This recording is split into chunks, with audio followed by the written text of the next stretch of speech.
Live from the SABC's Auckland Park studios, it's a very good evening to you and welcome to this evening's episode of The Watchdog. My name is Vuyo Mvogo. Well, it's exactly 24 hours since President Cyril Ramaphosa addressed the nation, and he's going to address us again.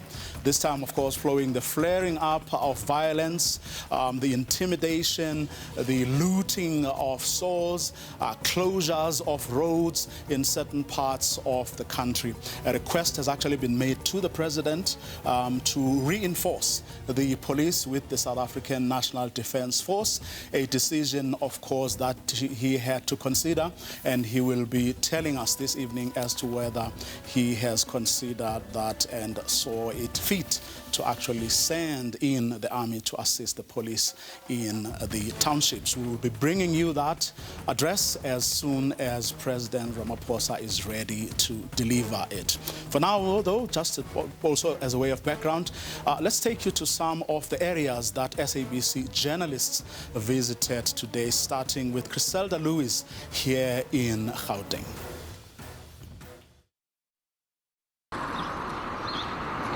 It was early morning, clear destruction, bringing businesses to ashes.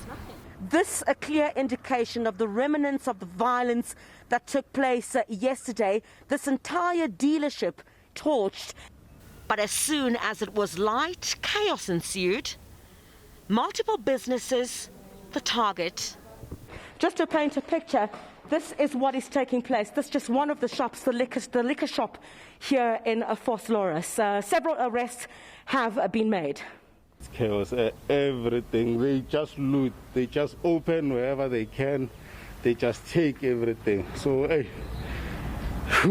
yeah, it's a mess. It's a mess, my sister. Police had effected these arrests. You see 4 men here in handcuffs at the moment, alleged to have been involved in the looting that was taking place here at the ShopRite in Vosloorus.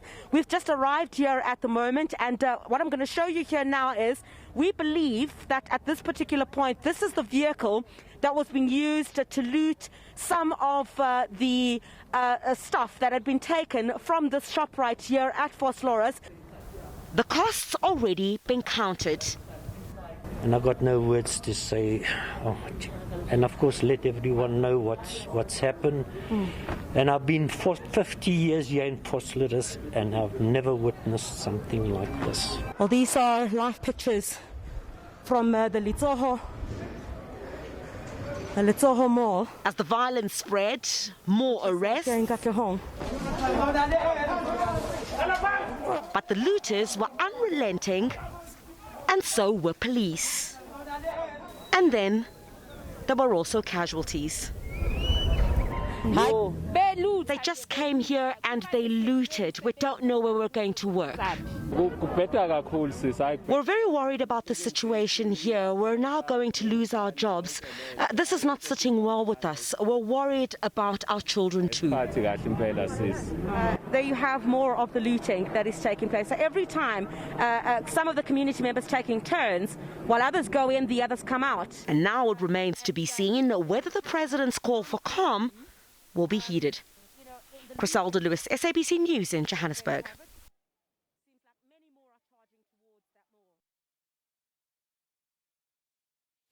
Well, that was the situation here in a part of Gauteng that Griselda Lewis, our reporter, visited earlier in the day. Well, let's take you to Durban now, where our reporter Vusi Khumalo is on standby, just to give us a sense of what has been happening there throughout the day and where things are as we all wait for President Cyril Ramaphosa to address us anytime from now. Vusi, a very good evening to you.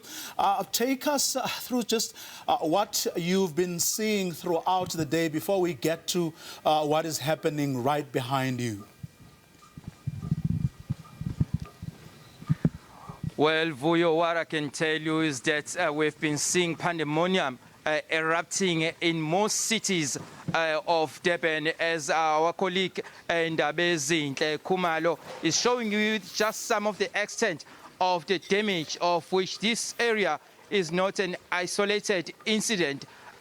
Just the whole of Durban, I mean, we've seen about, out of, 100%, you've got about 80% of the shops around Durban. This will be your furniture shops, your hardware, as well as main supermarkets have been looted. I can say that about 80% of them. But before that, earlier on during the day, we saw running battles between policemen or men and women in blue, as well as the community members who were, in this case, were the looters in most of the, shopping malls, shopping complex, as well as just the main supermarkets in and around Durban.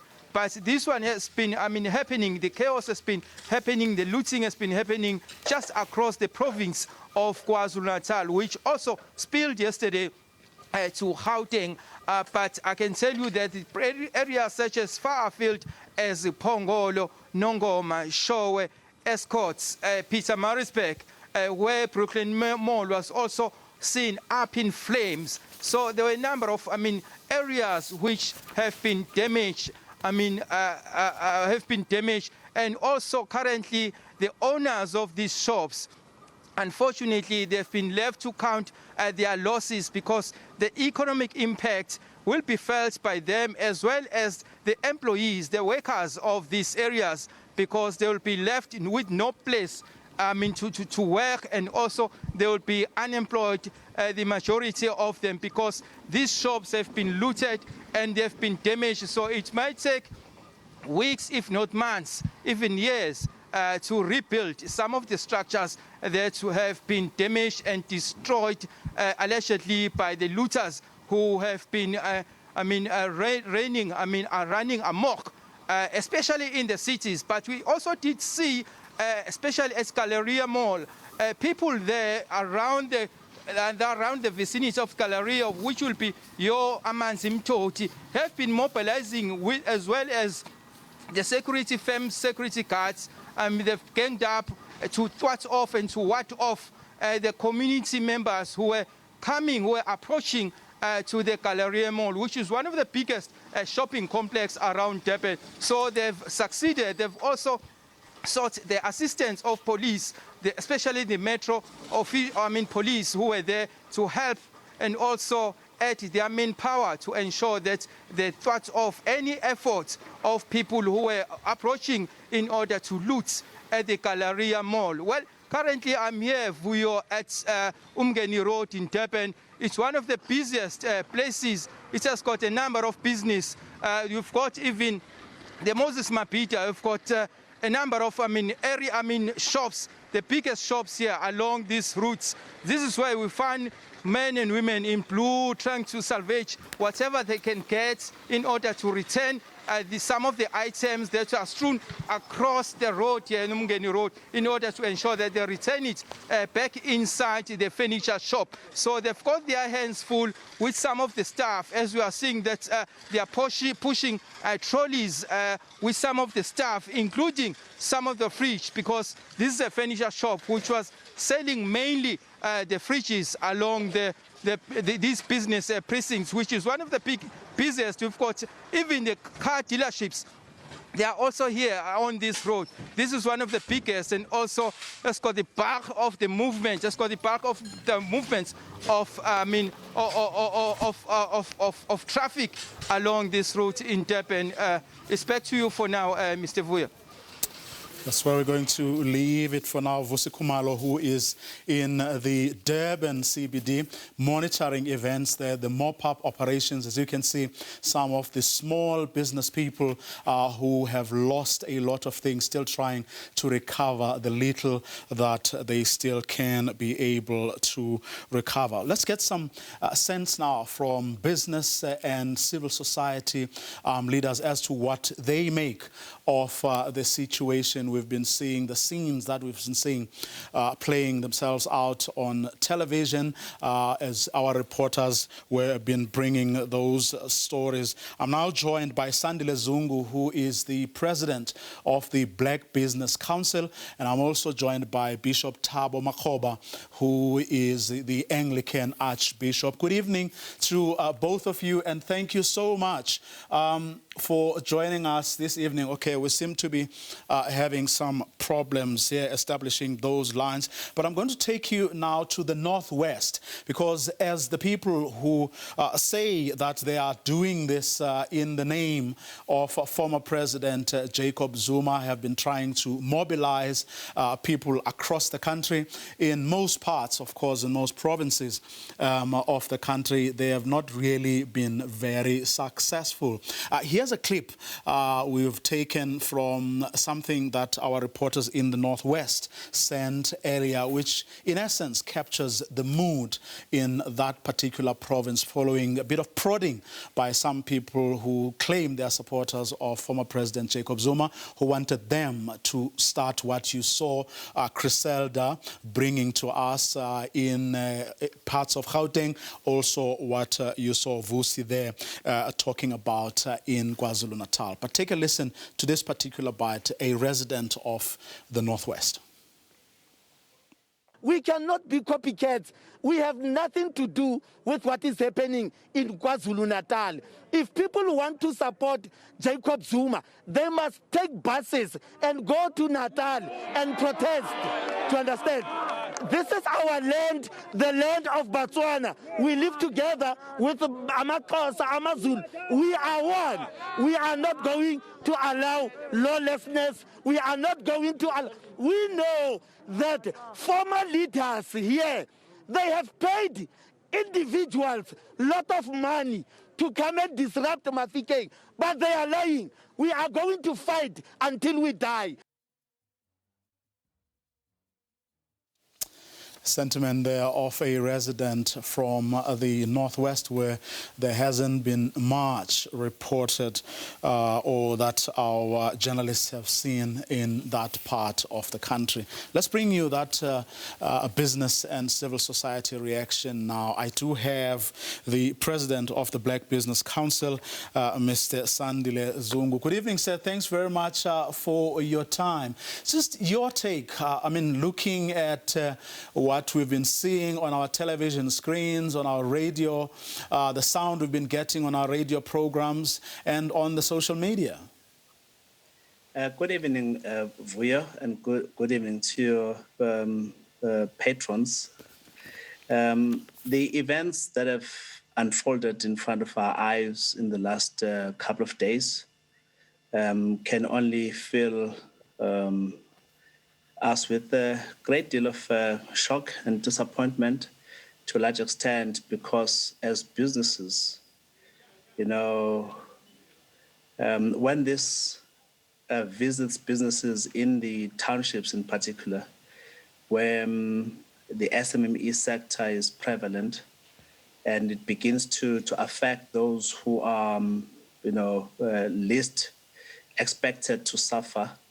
As a Black Business Council, you know, we're quite disappointed. And to the extent that we are beginning to see a loss of life, we're praying that such does not become widespread. And therefore, we're expecting the law enforcement agencies to do what they ought to do in terms of preventing the looting, to hold to book those that are responsible for unlawful acts. We hope for that, but we don't want any heavy-handedness, which will see us as a country revisit our set past, a la Marikana. So in the long term, we have to address the issue of inequality in this country. We have to address the issue of exclusion, poverty, unemployment. And it's very easy for a middle-class person to call for denouncing and to vilify those that are in the front line of the looting. But the underlying issues need to be deeply understood, because otherwise we'll be not addressing the fundamental issue that causes what we are seeing in front of our eyes. Archbishop Thabo Makgoba, help me bring you in here. Just your thoughts as you were looking at the scenes that we've been seeing on television. Thank you very much, Vuyo, and thanks to your viewers, and thanks, Sandile, for your input. Vuyo, as Sandile says, this situation is very, very worrying, and some of us who in the 70s and 80s went through, and the 90s went through these challenges. There is almost like, I don't want to use big psychological terms, but there is almost some degree of post-traumatic stress disorder being evoked. And like Sandile says, the issues have to be looked at long term. We know that people have got the right to protest, but unlike in the early 90s, this is not within apartheid. Those that have the right to protest also have the privilege to vote, and they need to mobilize for the next elections if they don't like what the politicians are doing currently. So the violence, I must say, and the looting, and dare I say, the racist attacks on the looters by the heads are not a solution. So as South Africans, we need once again to come around the table and say, how do we make the center to hold? How do we become part of the solution rather than part of the problem? How do we, like Sandile said, look at some of the living conditions of the majority of South Africans, the poverty, the hunger, the unemployment, and make those a priority? Now, of course, I mean, we're having this conversation waiting for the president to, among other things, tell us whether he is going to accede to the demand or request for a deployment of the South African National Defence Force to the provinces of KwaZulu-Natal and Gauteng to quell the violence that we've seen. And we also know that in terms of the Section 201(2)(a) of the Constitution, he may authorize such a deployment. And I'm going to ask both of you to tell me what you think of that request. But before I do that, let me just bring up a tweet from one of the leaders of South Africa's leading or foremost political parties, Julius Malema. I hope we can bring that up so I can, the viewers can see it. It says, no soldiers on our streets. Otherwise, we are joining. All fighters must be ready. They won't kill us all. We need a political solution to a political problem, not soldiers. Just your thoughts, Mr. Zungu, especially on the back of what you said earlier, that there shouldn't be any heavy-handedness. Well, it's very important to remember where we come from. The army in South Africa is generally viewed with a great deal of respect by South African people. And this is part of the 1994 dividend. And where they are deployed, it's been because of absolute necessity.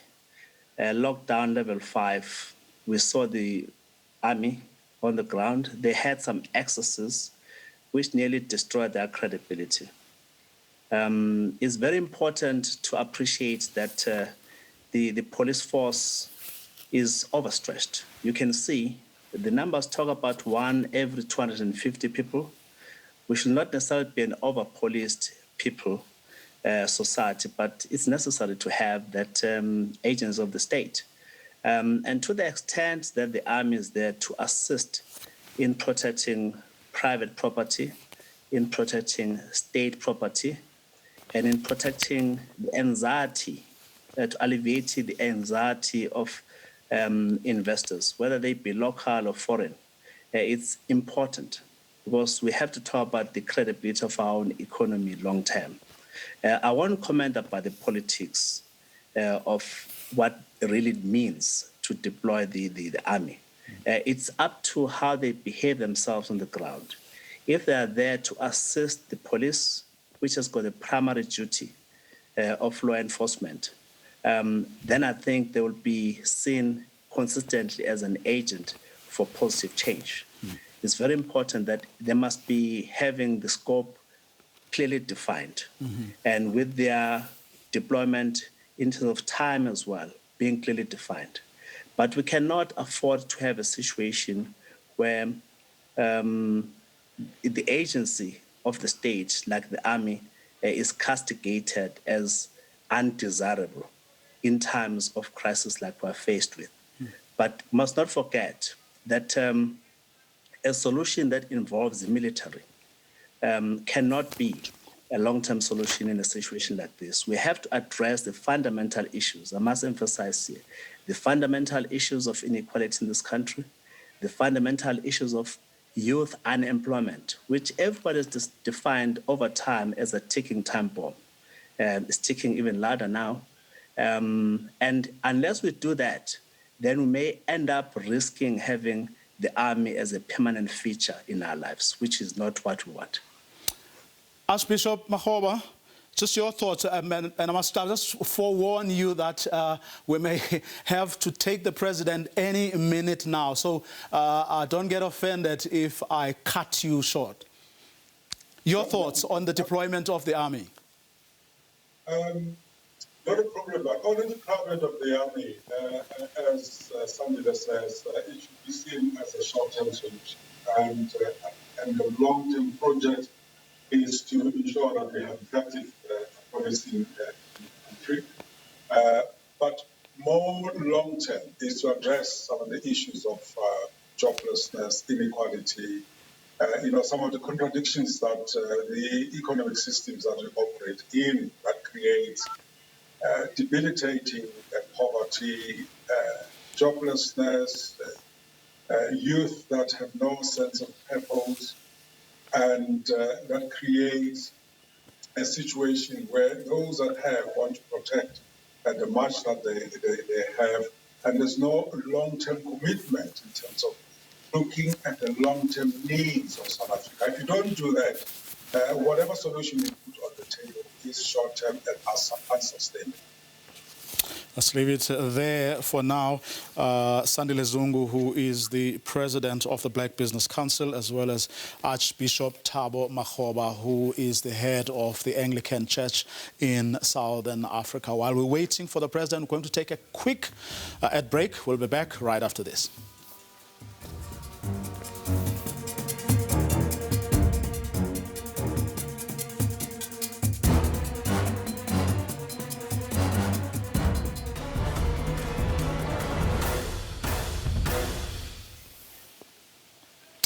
Welcome back. This is the Watchdog, and if you've just joined us, we're waiting for President Cyril Ramaphosa's address, which we are told now is scheduled to start at about 20:30. The presidency releasing a statement a little earlier on saying that briefing will now take place at 20:30. There's the president. Let's take you straight right. Stay there. Fellow South Africans, good evening. Dimadekwana, Avsheni, Sanbonani, Dumelang, Kaufela, Goeienaand. Nginibingelela nonke abantu baseMzantsi Afrika ngenhliziyo ebuhlungu.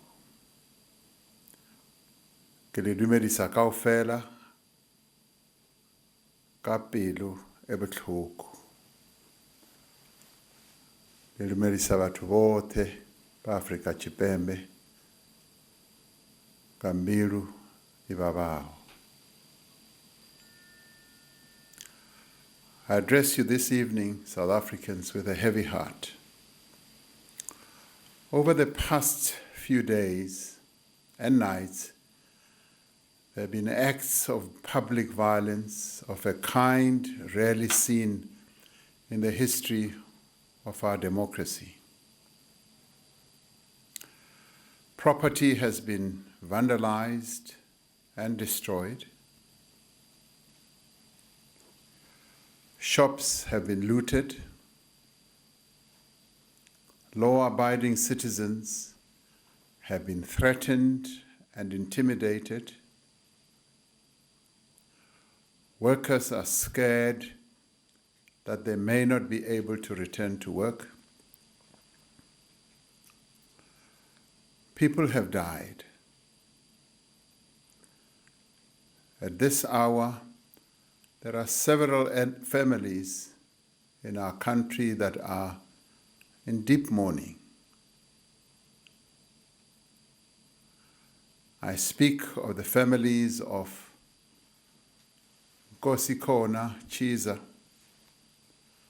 Domiso Shezi, Kaya Mkize, Zitembe Ndwandwe, Lindani Bengu, and Lindokuhle Kumete in Gauteng. I also speak of the families of Bekani Ndlovu, Themba Mthembu, Aphiwe Gama, and Cebo Dlamini in KwaZulu-Natal. Even as we know the high costs of this violence to property, to livelihoods, and to businesses, the loss of human life is the greatest cost of all. As a nation, our thoughts and prayers are with these families that have lost their loved ones. Many South Africans are at this hour counting the cost to their livelihoods and property. They're counting their cost to their shops and businesses that have been destroyed and burnt down. And they're also counting their cost to the safety and security of themselves as South Africans. Many more South Africans are feeling anxious and afraid tonight. Parts of the country are reeling from days and nights of public violence, destruction of property, and looting of the sort rarely seen before in the history of our democracy. Lokhu okwenzekayo manje besingakakuboni. Dintho tse ntse di etsahala ke kgale re sa di bone mo democracy e ya rona. It started with the burning of trucks at Moy River in KwaZulu-Natal this past Saturday, and was followed by blockades of roads in the northern parts of the province and the looting of shops in eThekwini and Pietermaritzburg. For the past 2 days, Gauteng has experienced the blocking of roads, looting of shops, damage to property, and burning of trucks. Thanks to the work of our law enforcement agencies, 166 suspects have been arrested in KwaZulu-Natal, and 323 suspects have been arrested in Gauteng in relation to these incidents. Nevertheless, violence is continuing in many parts of these 2 provinces and may be spilling over to other provinces. Some have characterized these actions as a form of political protest. This violence may indeed have its roots in the pronouncements and activities of individuals with a political purpose and in expressions of frustration and anger. At the beginning of this unrest, there may have been some people who sought to agitate for violence and disorder along ethnic lines. We know that the majority of our people have, out of principle, refused to be mobilized along these ethnic lines. However, what we are witnessing now are opportunistic acts of criminality with groups of people instigating chaos merely as a cover for looting and theft. There is no grievance nor any political cause that can justify the violence and the destruction that we have seen in parts of KwaZulu-Natal and Gauteng. Our Constitution guarantees the right of every person to protest, to organize, to engage in free expression and free association. Our Constitution is very clear on these issues. It gives every person an equal right to protection before the law and confers on every person a responsibility to respect and uphold the rights of others. Our Constitution is the foundation of the rule of law in our country. And this is a right that was fought for by many in our country, and many people laid down their lives so that we can have this right. It is this rule of law that guards against the abuse of power, that protects the poor and the vulnerable. It is this rule of law that enables our society to function and our economy to develop in the interests of the people of South Africa. The victims of the violence that is unfolding now, the victims being the workers, the truck drivers, business owners, the parents and families of those who have lost their lives, have done nothing wrong whatsoever.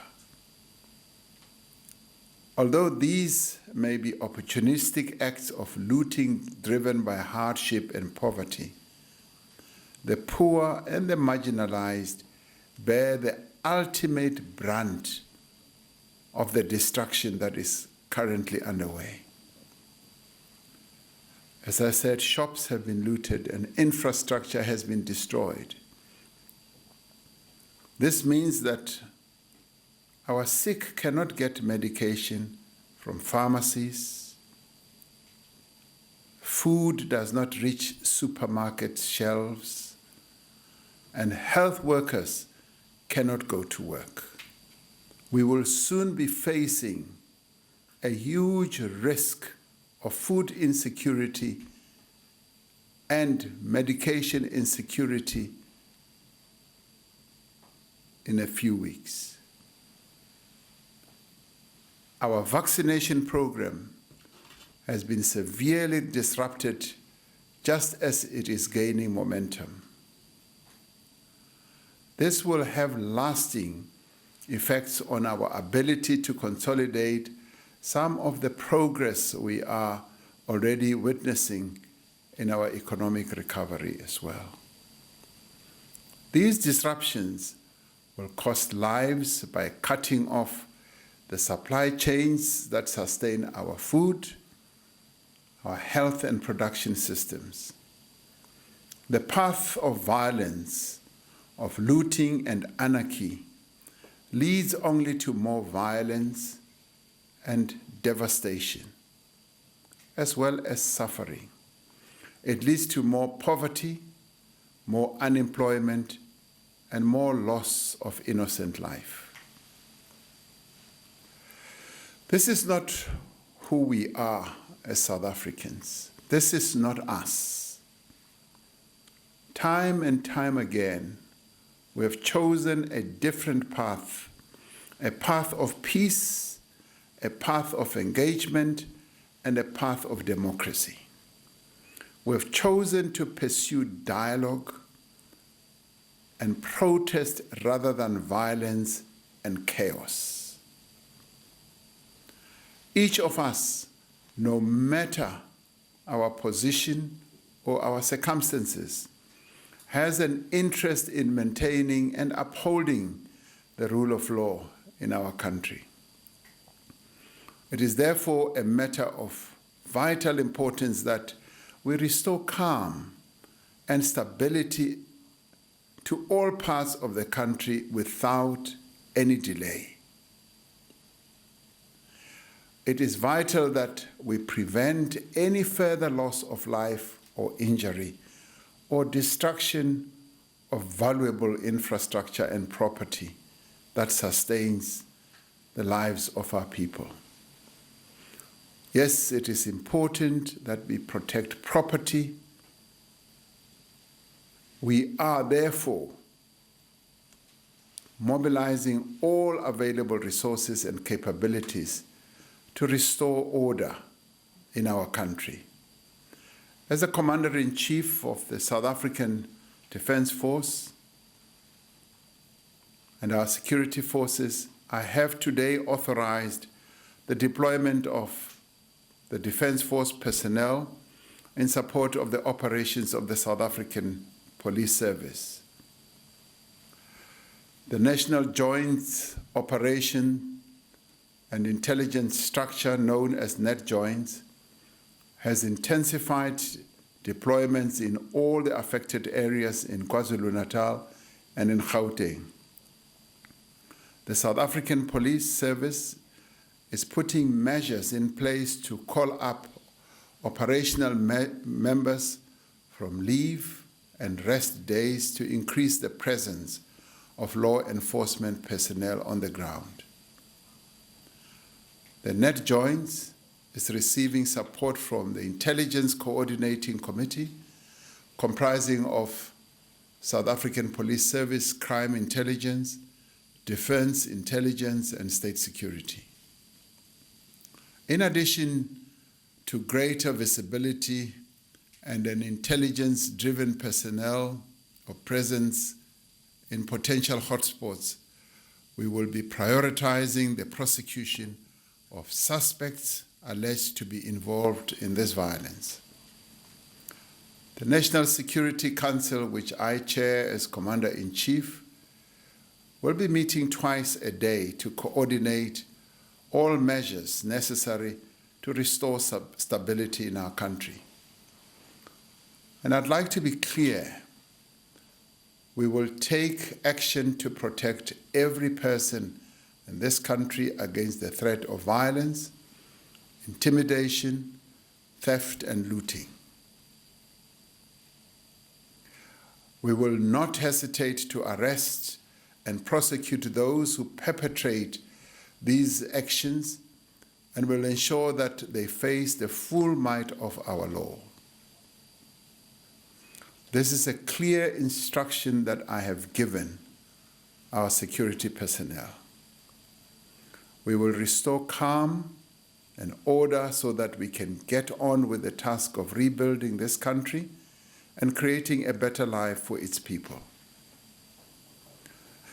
The passage of time has not erased from our memories the dark days when sinister elements stoked the flames of violence in our communities to try to turn us against each other. We live with these memories still. But we also remember that as we were preparing for democratic change, we came together as a society to end the violence that was rampant in many communities. Re ile ra ipha nako hore re buisane hore dintwa di fele mahara rona. As we confront this challenge, we should remember how, at another time in our history, as we were preparing for democratic change, we came together as a society to end the violence that was rampant in many of our communities. We came together as religious leaders, as traditional leaders, as trade unions, as businesses, community organizations, political parties, non-governmental organizations, sporting organizations, and many others to bring peace to our nation. Now we need to come together once again, for each of us to play our part in restoring calm to these areas that have been affected by violence, for each of us to stand up for the rule of law and for the peaceful resolution of the situation that confronts us. This afternoon, ministers and senior officials in the economic and security clusters met with Business Unity South Africa to take stock of the situation and to develop coordinated actions. We have agreed to work together to ensure the safety of drivers, of cashiers, of patients, and customers. We have agreed to share information as well as resources to ensure that we restore key supply chains that drive our economy and improve our livelihoods. We are making arrangements for government leaders and public representatives as part of their responsibilities, be they mayors, members of parliament, members of the provincial legislature, to meet with leaders in various communities to promote stability. As part of our ongoing engagement with key sectors of society, I will be meeting with leaders of political parties to discuss the current situation and to gain from their wisdom on how we should work together to address the current situation. We are called upon, wherever we may be, to remain calm, to exercise restraint, and to resist any attempts to incite violence, create panic, or fuel divisions amongst us. Whether we are leaders of political parties, taxi associations, business organizations, or unions, we need to do everything in our means to calm the situation that confronts our country right now. We should refrain from posting and circulating inflammatory messages on social media and from spreading rumors of false reports that may create further panic amongst our people. No one should take the law into their own hands. Rather, we should join those individuals and communities who are currently working with the police to prevent looting, and those members of the public who have provided tip-offs and information about instances of criminality. I'd like to thank a number of members of our communities around the two provinces who have taken the trouble to engage amongst themselves as community members to prevent any further looting. I'd also like to thank the operational members and commanders of the South African Police Service and other agencies for their response to acts of violence and provocation, which has helped to avert bloodshed and to limit the loss of lives. We extend our best wishes for a speedy recovery to the 4 South African Police Service members injured during this violence. Constable Sangweni, who was shot and injured in Alexandra, his two colleagues, Sergeant Marahani and Lieutenant Colonel Nefolobodwe, who were hit with bricks, and Constable Siloane, who was shot and injured in Davidton. Fellow South Africans, this violence and destruction takes place in the midst of a devastating pandemic.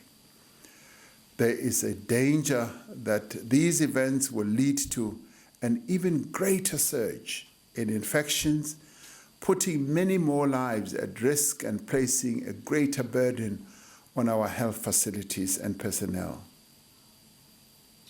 And as it is now, a number of health personnel have stayed away from their duties because of the fear of being caught in the crossfire.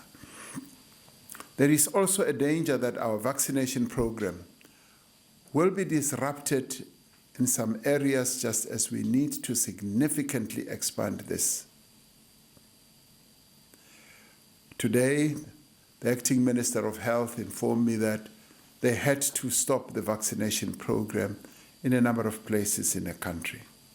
We cannot allow this to happen. We will not allow this to happen. We've got to act. This moment has thrown into stark relief that what we already know, that the level of unemployment, poverty, and inequality in our society is unsustainable. This has become patently clear. We cannot expect a lasting and durable peace if we do not create jobs and build a more just and equitable society in which all South Africans can participate freely as well as equally. We must therefore commit ourselves not only to peace, but to greater economic opportunity for all. We are emerging now from a long period of uncertainty and stagnation. We have witnessed the effects of corruption and the erosion of the state, the terrible consequences of the abuse of power, and the neglect of duty. We have begun a process of healing, a process of reconstruction, and a process of renewal. We have set our country on a path of progress and recovery. We cannot allow a few people among us to threaten this collective effort and to stop us on our path to putting in place the reforms and the economic reconstruction that we should have. We will protect our constitutional democracy so that we can consolidate our gains. We will reject violence and chaos so that we can move forward. Let me repeat, we are building up and not shutting down. We will not be deterred as South Africans from the task that lies ahead of us. We are faced, as we have been faced many times before, with a moment of great challenge and great promise. Let us choose the path of peace and renewal and shun violence. Let us stand firm and emerge stronger. Together we will defeat those who seek to destabilize our country, who seek to reverse the gains that we have made. We will stand as one and must stand as one, united against violence, unanimous in our commitment to peace and to the rule of law. This is what we must do as South Africans. And this violence that has engulfed some parts of our country must come to an end. And let us work together to bring this to an end. I thank you, fellow South Africans. Thank you. President Cyril Ramaphosa ending his speech there, saying, well, if the violence and the looting continues, it means that people will be without food, and soon will run out of medicines. It means people won't go to work, and a disaster will follow. So far, he says, 166 people have been arrested, or culprits, in KwaZulu-Natal, 323 in the Gauteng province. And among the lasting effects of this, if it continues, is that the vaccination program is going to be delayed. The country's ability to recover economically will be seriously hurt. Of course, also announcing that he has authorized the deployment of SANDF soldiers to support the South African Police Service, but also the SAPS and the SANDF will be backed by intelligence services, as well as defense and state security operatives will be deployed, and personnel, police personnel and army personnel who may have been on leave are going to be recalled. I'm going to ask for very quick responses. We have run out of time. I only have less than 2 minutes. Mr. Zungu and Arch, quick rounding comments from you, just your response, your takeaways from what the president had to say. Mr. Zungu? Well, the president is faced with a very difficult task. I think his presentation was very well nuanced, unlike the snippets he had yesterday on the subject matter. And I think he explained exceptionally well why we need the army to assist the police service. And I liked how he called on South Africans to play their part to take us back on the trajectory that we fought so hard for. Mm-hmm. And of course, he wants and he wants business to support all the initiatives of government by sharing information, among other things. Quick closing comments from you, Arch. My closing comment is, from a biblical perspective, the president has underscored the importance that peace must kiss justice, that is, peace and justice go hand in hand. And for us to have lasting peace in South Africa, we must have a social compact with the poor and really deal with some of those underlying things that, if not addressed, are going to create recurring violence in one way or the other, because the system itself is violent to the poor, and food security and health insecurity is a daily thing that people are facing. And that's where we're going to leave it, Arch. Unfortunately, we have run out of time. Thank you to both of you for agreeing to come through this evening. Things not really panning out the way we would have wanted, but that's where we're going to leave it as the Watchdog crew.